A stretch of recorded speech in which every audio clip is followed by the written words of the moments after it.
My father handed me a duffel bag and shut the door behind me. It was a Tuesday night in January, the kind where the wind slips past your coat collar and finds your bones. I stood on our porch, 17, pregnant and suddenly homeless. My right hand gripped the strap of a worn duffel bag. My left hand curled instinctively over my stomach, even though it was still flat. My father had just told me in the same tone he used to kill snakes on the farm that I was no longer his daughter.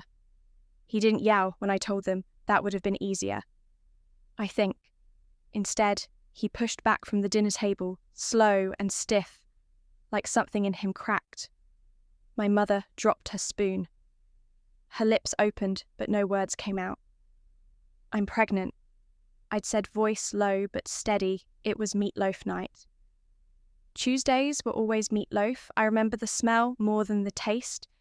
Thick gravy over cooked carrots, the creak of my father's chair, the sound of the world changing in 4 syllables. He didn't ask who the father was, didn't ask if I was scared. Just stood there, jaw-clenched eyes, not even on me. You're not raising a baby under this roof, he said. Then he walked into the hallway, pulled out the old duffel I used for track meet ats, and set it by the front door. That was it. No more family, no more home. Just the cold porch and the bag, half zipped, with a sweatshirt hanging out. The street lamp flickered. Somewhere down the block, someone's TV was too loud. Life kept going, like mine hadn't just fallen off a cliff.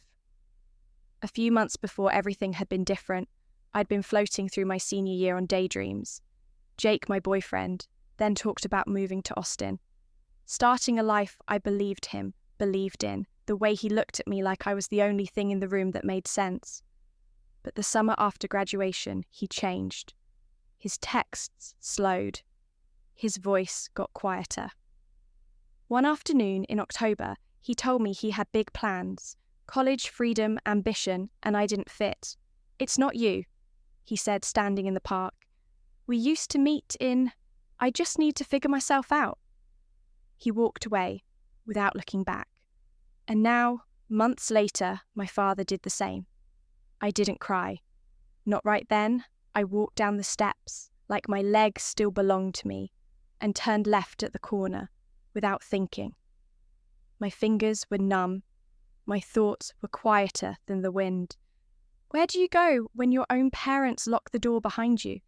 That question echoed in my chest as I crossed through the empty neighborhood. The grocery store sign buzzed in the distance. I didn't have money. Didn't have a plan, just one name that kept surfacing like a prayer. Iris, my grandmother. She lived 2 towns over. I hadn't seen her since Christmas. 2 years before, she'd fought with my father and never came back for holidays, but I remembered her voice on the phone. Husky, warm, unshaken. You're always welcome here, child. She'd told me once. I pulled my coat tighter and kept walking. They erased me like I never existed. By the time I reached the bus station, my feet were soaked through. I had $23 in my pocket, and the name Iris scribbled on a diner napkin I'd used to steady my nerves. One transfer, and a long ride later, I was standing in front of her little white house, with the crooked porch rail and frost clinging to the windows. She opened the door before I knocked. I must have looked like a ghost, wet hair, red eyes, one hand still on my stomach. Like I was bracing for the next blow. I figured it was you, she said, stepping aside. You're early. She didn't ask questions, didn't make me explain anything, just poured tea into a chipped mug and pointed to the old couch with the quilt folded neatly on the back. You can stay as long as you need, she said. That's not a question. For the first few weeks, I barely spoke. I slept too much, ate too little. Iris moved around me like someone tending to a wounded animal. Not rushing, not prying, just making sure I didn't forget how to breathe. Then came the doctor's visits, the slow changes in my body, the ache in my back and the heaviness in my chest. I didn't know if I was more afraid of becoming a mother or becoming invisible. No one from home ever called.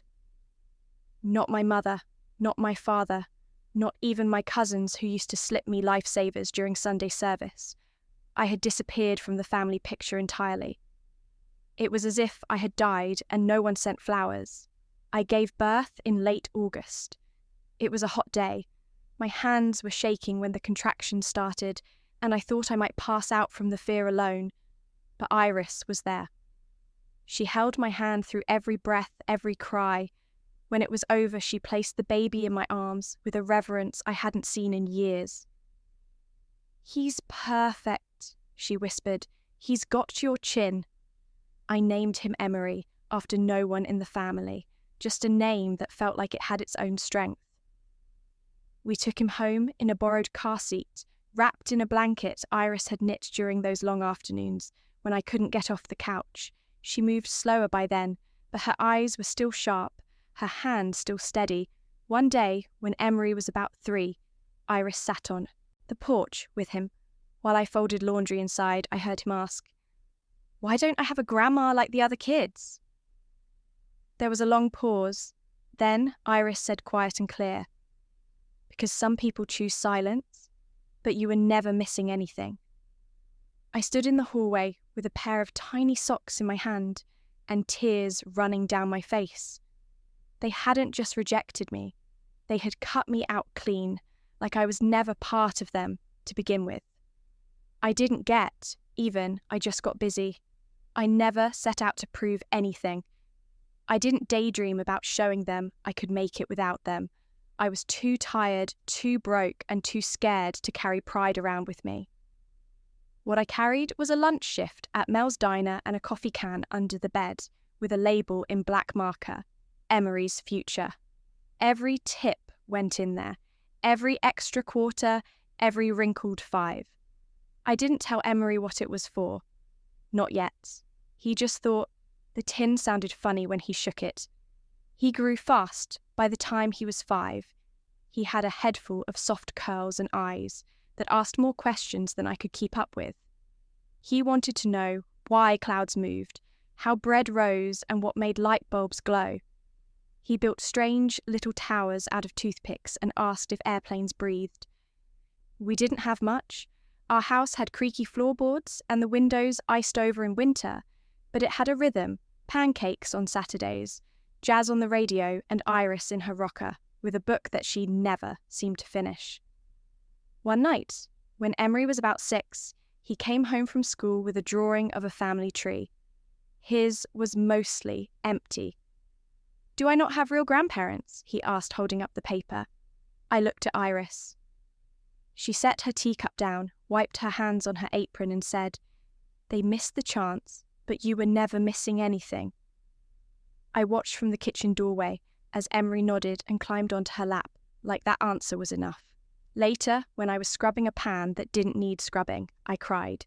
Not the loud kind, the slow kind, the kind that slides down your face and disappears into the water before anyone sees it. That night, I pulled out the coffee can and counted the crumpled bills again. Still not enough. A few months later, Lance walked into Mel. He was wearing a suit that didn't match the place, ordered black coffee and didn't speak much. I spilled half the pot on his table when I tripped over a mop bucket and the hot liquid soaked his papers. I stammered. "Apologies," he dabbed at his coat and said, "It's fine, just bring me something clean to wear." I ran home, dug through Iris's closet and brought back my grandfather's old corduroy jacket. Lance looked at it like I'd handed him a piece of living history. He laughed, really, laughed and put it on. "You've got guts," he said, "and vintage taste." He came back the next week, sat at the same booth. Didn't ask questions. The week after that, he brought a book for Emery about dragonflies. Said he'd overheard him talking about wings. Emery took to him faster than I did. One day, he pulled out a drawing of a dragonfly with labelled parts and explained the anatomy like a tiny professor. Lance listened like it mattered, smart kid, he said afterward. "You ever think about science camp?" I shook my head. I think about paying the electric bill. A week later, he dropped off a flyer and said he'd already covered the tuition. I wanted to say no, I wanted to guard my pride like a fence. But Emery was so excited and Iris just said, "Don't punish the boy because the man's decent." So I let him help. He didn't fix us. He didn't try. He just stayed. And after a while, that mattered more than anything else. He asked to meet the woman who raised me. I didn't expect her to recognize him. By the time Emery turned 35, he had built a life with the same quiet intensity he'd had as a boy. He earned a full scholarship to Johns Hopkins, finished medical school near the top of his class, and spent nearly a decade training to become a surgeon. He never rushed anything. He just kept going. When he finally opened his own clinic in Baltimore, I sent a single card with 2 words, "Proud always." He called me that night, choking up a little, and said, "I couldn't have done any of this without you, Mum." I didn't say what I was thinking, that he had done most of it on his own, that all I'd done was keep the lights on, feed him, fight for him, and love him even when I had nothing left for myself. Then came the call. It was a Tuesday again. Funny how life circles back. Emery had performed emergency surgery on a woman in her late 60s with a ruptured appendix. The case had been complicated, the timing tight. He stayed late into the night, monitoring her vitals, checking her charts. The woman pulled through. The next day, her husband showed up at the clinic with a tin of homemade cookies and shaky hands. "You saved her," he told Emery, his voice thick. "I can't explain what that means. You saved everything I have left." Emery thanked him politely and tried to leave it at that, but the man lingered. "What's your mother's name?" he asked Emery, blinked Charlotte. The man's eyes changed. He gripped Emery's shoulder and said, "Would you let me thank her in person?" "Please." Emery hesitated. "That's not something I arrange often," he said. "But I'll ask her." He called me that night. "There's a man who wants to meet you," he said. "He said I saved his wife. That you're the reason I became the kind of man who could do that." I paused, spoon still in the pot of stew. "What's his name, Tom?" He said, "Tom Weller." I dropped the spoon. Iris was sitting in her locker across the room. She looked up, slowly met my eyes and said, "So they finally found the door." 3 days later, they pulled into the driveway, in a pickup I hadn't seen in 35 years. It was older now, faded red, the kind of vehicle that sagged slightly on one side. From time, Tom stepped out first, slower, stiffer than I remembered, with a cane and a tremble in his jaw. Linda followed behind her, white cardigan clutched tight around her shoulders. I stood on the porch, hands dusted with flour. I hadn't told Emery everything. Not yet. He came outside when he heard the car, wiping his hands on a clinic form.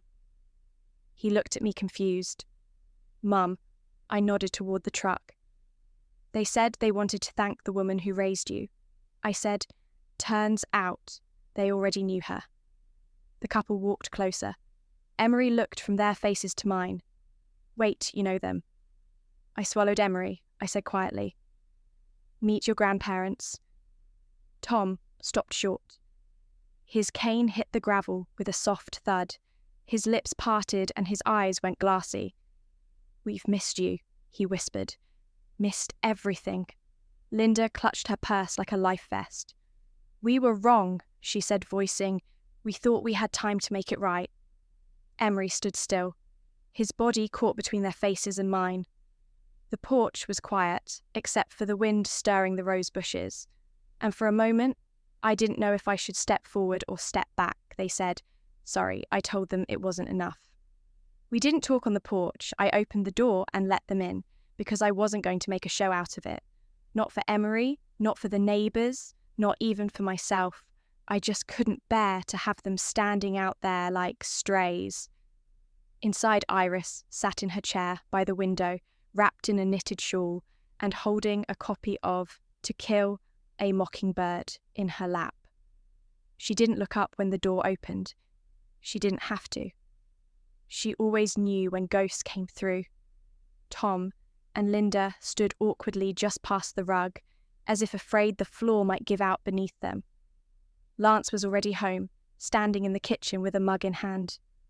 He didn't say much, but his eyes scanned the room like he was ready to step in. If anything snapped, I poured tea for everyone. My hands were steady, but my breath wasn't. Tom took the cup with both hands, like it might slip from his grip. Linda kept hers in her lap untouched. Emery sat beside me on the couch, eyes darting between us, all trying to read a story he hadn't been given. It was Iris who broke the silence. She lifted her head, her voice dry but clear. "You didn't lose her," she said, eyes on Tom. "You threw her away. You just didn't think she'd grow stronger without you." Tom's mouth opened-closed. His eyes brimmed with tears, but he didn't speak. Linda did. "We were scared," she said, her voice small. "I thought if we kept her under control, we could fix it. But then it got too big, too loud. And your father, well, he made a choice." Iris snapped, and you followed. I stayed quiet, listening to the words bounce off the walls of the home I had built. Not with money, not with forgiveness, but with time and meals and quiet evenings where nothing hurt. Then Linda reached into her purse and pulled out a worn envelope. She held it out to me with both hands. "I wrote this years ago," she said. "After Emery was born, I never sent it. I was ashamed I didn't take it." I stared at the soft corners of the envelope, the faded ink of my name. "I wanted to," she added, "but I thought it wouldn't matter anymore. I finally reached out and took it, but I didn't open it." I placed it on the coffee table next to the sugar bowl and a photo of Emery from high school. The letter could wait. The truth had already arrived. "I don't want your guilt," I said, finally. Tom looked up at me, his voice rough. "Then what do you want?" "Nothing," I said, "because I already have what you thought I'd never have. A son who loves me, a home full of light, a man who stays." Tom's shoulder sagged. His eyes filled again. "I think about you every single day, Charlotte." "You think about the girl you left," I corrected. "You don't know the woman I became." Emery cleared his throat. "I have a question," he said carefully. "If I forgive them, would that hurt you?" I turned to him surprised. There was so much of me in his face, and yet something gentler, something more generous. I brushed my hand along his arm. "No," I said, "but don't call them family." "Not yet," he nodded. "They're just people right now," I added. "Not enemies, not saints, just people who were wrong." Linda let out a soft sob. Tom sat back in his chair, his hands trembling. I looked at them both and said without anger, "Sorry is a beginning, but it doesn't buy a place back at the table." Then I stood up, gathered the empty teacups and carried them to the sink. The sound of water running filled the room, covering the words that didn't come behind me. No one moved. I didn't need them to beg. I just needed them to stop lying. I poured another pot of tea, not because anyone asked for it, just because my hands needed something to do. The steam rose between us like a veil. I didn't speak again. I didn't need to. I had said what mattered. Tom and Linda sat on the edge of their chairs like they didn't know whether to stand or kneel, like they were waiting for a verdict. But there was no judgment left in me, just history. Emery stayed by my side. He didn't say much either, just rested his hand on mine, like he'd done when he was 5 and afraid of thunderstorms. Lance moved through the kitchen with quiet steps, wiping down the counter that didn't need cleaning. Iris hadn't said a word since that one sharp sentence, but her eyes never left Tom. Then, as the clock ticked toward dusk, I stood. "I'll fix a plate to take," I said, not asking if they wanted it. "There's stew and cornbread." "Take it or leave it," Linda whispered, "thank you." I nodded but didn't smile. They left with a brown paper bag and silence. On the porch, Tom turned to me. "If we ever wanted to come back someday, would you let us?" I met his eyes, familiar and foreign all at once. "I don't make promises I can't keep," I said, "but I won't pretend anymore either. Not for you, not for anyone." He gave a small nod.